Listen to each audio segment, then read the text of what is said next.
Oh. Hello, pre. Oh, ganda ka pa, pre. Kumusta ka? Ha? May sahod na? Buti naman. May sahod din naman aga. Kala ko ulit naman eh. Kailan pa rin hulog, pre? Akin ang umaga? So, tama lang. Sige, tama. Wala rin yung budget eh. Sige, pre. Alis na rin kami. Na maka-withdraw na rin eh.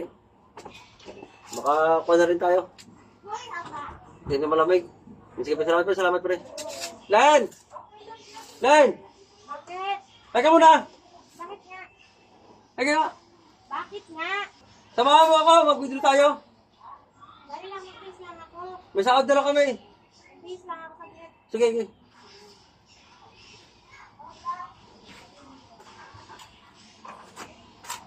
Yung ano, yung team ko. Nandun sa pag-wallet. Ay, kunin mo dyan sa wallet ko. Ay, ano ba yan? Limot-limot. Mag-withdraw, wala ka na ng draw ATM. Paano mag-withdraw niyan? Ayos ka ah.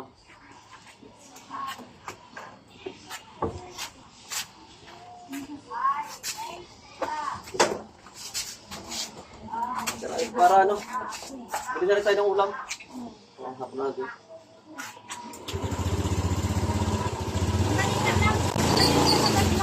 Ah, bakit? Anong ini-withdraw mo? Withdraw, sahod! Sahod mo? Bakit? Paano ka sasahod?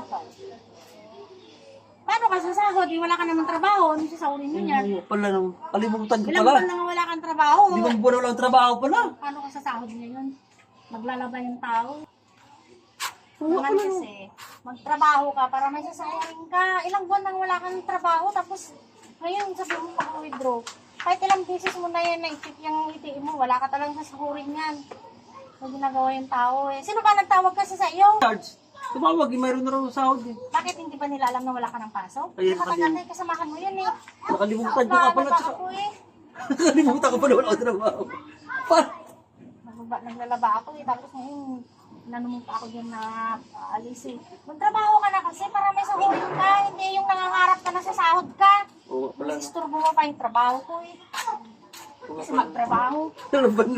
Limot-limot na ako. 5 buwan na pala wala trabaho. Ano ba yan?